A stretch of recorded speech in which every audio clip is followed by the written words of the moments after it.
तो दोस्तों हम सभी जानते हैं कि भारत चाइना की वन चाइना पॉलिसी को काफी दशकों से मानते आ रहा है। यानी चाइना जिन भी क्षेत्रों को, जिन देशों को अपना अंग बताता है, चाहे उसके ऊपर चाइना का इस समय कब्जा हो या ना हो, उन सभी टेरिटरीज को भारत भी चाइना के ही नजरिए से देखता है और चाइना के ही पार्ट के तौर पर रिकॉग्नाइज करता है, जिसमें ताइवान सबसे बड़ा नाम निकल कर आता है। यानी ताइवान को भारत ऑफिशियली काफी लंबे समय से चाइना के पार्ट के तौर पर रिकॉग्नाइज करता है और यही कारण है कि भारत और ताइवान के बीच में किसी तरह के कोई डिप्लोमेटिक रिलेशनशिप या फिर डिफेंस रिलेशनशिप आज तक नहीं देखे गए। लेकिन दोस्तों आपको याद होगा, आज से 6 महीने पहले वन चाइना पॉलिसी को लेकर एक वीडियो मैंने आपको दी थी, जिसमें मैंने इससे संबंधित आपके सारे संदेह दूर किए थे। वैसे 2500 से ज्यादा वीडियोस हो चुके हैं अपने चैनल पर, वो मुझे मिला नहीं। अगर मिला तो मैं उसकी लिंक डिस्क्रिप्शन में जरूर दे दूंगा, उसे एक बार आप देखिएगा, आपके सारे डाउट्स क्लियर हो जाएंगे। लेकिन उस वीडियो का जो महत्वपूर्ण पॉइंट था वो मैं आपको बता दूं, क्योंकि वही महत्वपूर्ण पॉइंट इस समय चाइना के लिए सिरदर्द बना बैठा है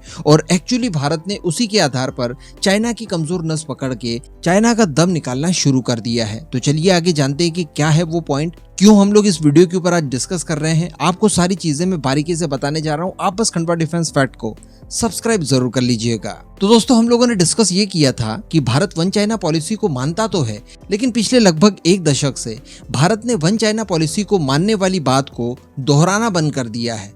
यानी पहले किसी भी मीटिंग वगैरह में या चाइना के साथ जब भी कोई बायलैटरल टॉक वगैरह होता था या किसी तरह का कोई ऑफिशियल कम्युनिकेशन करना होता था, तो वहां पर भारत की तरफ से इस बात को रिपीट किया जाता था कि हम चाइना की वन चाइना पॉलिसी का सम्मान करते हैं, जिसके तहत अगेन बता दूं मैं आपको कि भारत ये इनडायरेक्ट कह देता था कि ताइवान आपका ही पार्ट है, जैसा कि आप अपने मैप में भी बताते हैं। लेकिन पिछले कुछ समय से हम जानते हैं कि हमारी जो पॉलिसीज है वो काफी ज्यादा अग्रेसिव हुई है और इसीलिए भारत ने अब ये पॉइंट बार बार स्वीकार करना बंद कर दिया है। यानी ऐसा नहीं कहा है कि हम लोग वन चाइना पॉलिसी को नहीं मानते, लेकिन मानते हैं, इस बात को भी दोहराना बंद कर दिया है। इसको लेकर चाइना भी खासा परेशान है। पास्ट में भी कई ऐसे बायलैटरल टॉक्स वगैरह हुए हैं जिसके दौरान चाइना द्वारा भारत को इसके लिए बाध्य करने की भी कोशिश की कि देखिए एक बार फिर से आप वन चाइना पॉलिसी का सम्मान करते हैं, इस बात को रिपीट कर दीजिए, लेकिन भारत ने नहीं किया।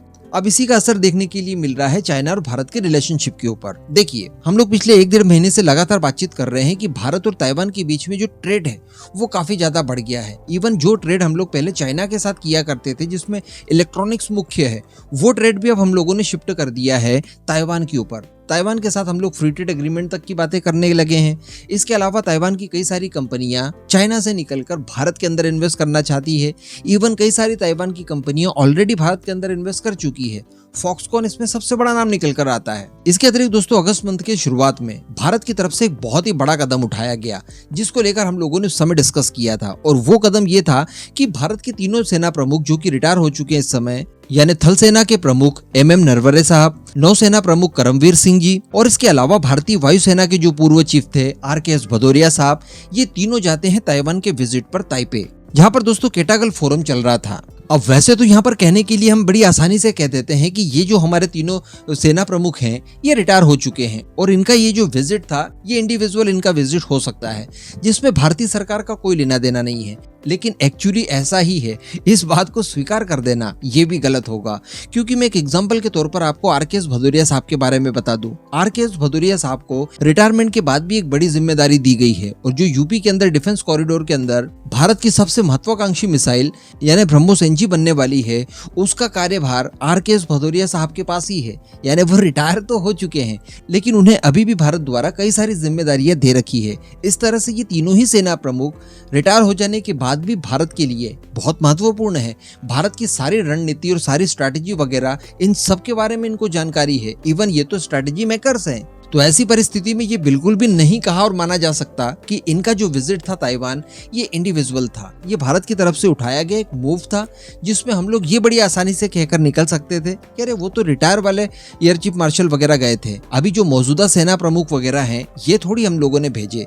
लेकिन दोस्तों इनका जाने का काफी बड़ा मकसद हो सकता है, जिसमें इन फ्यूचर हम लोग ये भी देख सकते हैं कि डिफेंस रिलेशनशिप ताइवान और भारत के बीच में शुरू हो जाए। जी हाँ, बिल्कुल वैसे ही जैसे फ्रांस भी हथियार बेचता है ताइवान को या फिर अमेरिका हथियार बेचता है, जबकि वो दोनों देश भी वन चाइना पॉलिसी का सम्मान करते हैं। तो इसी तरह की चीजें संभवतः भारत और ताइवान के बीच में भी शुरू हो सकती है। उस वीडियो में भी हम लोगों ने डिस्कस किया था कि हमारे जो तीनों ही सेना प्रमुख ताइवान गए हुए हैं, इसके पीछे कई सारे मकसद हो सकते हैं, जैसे कि ताइवान की सेनाओं को अपने अनुभव साझा करना, उनके अनुभव अपने लिए लेना, इसके साथ साथ एक ऐसी रणनीति ज्वाइंटली बनाना जिसके तहत एक दूसरे की मदद की जाए विपरीत परिस्थितियों में, यानी जब चाइना दोनों में से किसी एक देश के ऊपर अटैक कर देता है, ऐसे में दोनों देश एक दूसरे को किस तरह से मदद कर सकते हैं, इसके लिए संभावनाएं ढूंढना और इन सबको लेकर बातचीत की गई थी। अब इस बात को तो काफी लंबा समय हो चुका है, 8 अगस्त की बात है, लेकिन अब इसके ऊपर चाइना की तरफ से ऑफिशियल बयान निकल कर आया है, जहां पर भारत का नाम तो नहीं लिया गया है, लेकिन एक बार फिर से वन चाइना पॉलिसी का सम्मान करने के लिए अनुरोध किया गया है। जी हाँ, और इसके साथ साथ गिद्दड़ भभकी भी दी गई है भारत को। दरअसल एक प्रेस कॉन्फ्रेंस में चाइना के विदेश मंत्रालय के प्रवक्ता वांग वेनबिन द्वारा क्वेश्चन किया गया और ताइवान को लेकर टिप्पणी करने के लिए कहा गया, तो इन्होंने भारत का बिना नाम लिए ये कहा कि ऐसी यात्राओं का हम लोग दृढ़ता से विरोध करते हैं। आगे इन्होंने कहा कि अन्य देशों को ताइवान से दूर रहना चाहिए और भारत की चाइना की वन चाइना पॉलिसी का सम्मान करना चाहिए, और इसके लिए जरूरी ये होगा कि ताइवान के साथ सैन्य और सुरक्षा सहयोग न बढ़ाया जाए, क्योंकि ताइवान एक स्वशासित द्वीप है जो कि पूरी तरह से चाइना का ही एक पार्ट है। तो अल्टीमेटली यहाँ पर अब आप समझ ही गए होंगे कि जो भारत की तरफ से प्रतिनिधि गए थे वो भी डिफेंस के महारथी ही थे, और चाइना ने भी जिस बात को लेकर विरोध दर्ज करने की कोशिश की उसमें भी सैन्य और सुरक्षा शब्द का ही इस्तेमाल किया। तो कहने का मतलब भारत और ताइवान के बीच में अंदर खाने खिचड़ी पक रही है, जिसकी बू आ चुकी है चाइना को, और इसीलिए चाइना की ये छटपटाहट अब देखने के लिए मिल रही है। इस पूरे मुद्दे पर अब आपका क्या मानना है? क्या भारत ने ऐसे कदम बार बार उठाने चाहिए या फिर नहीं? नीचे कमेंट करके जरूर बताइएगा।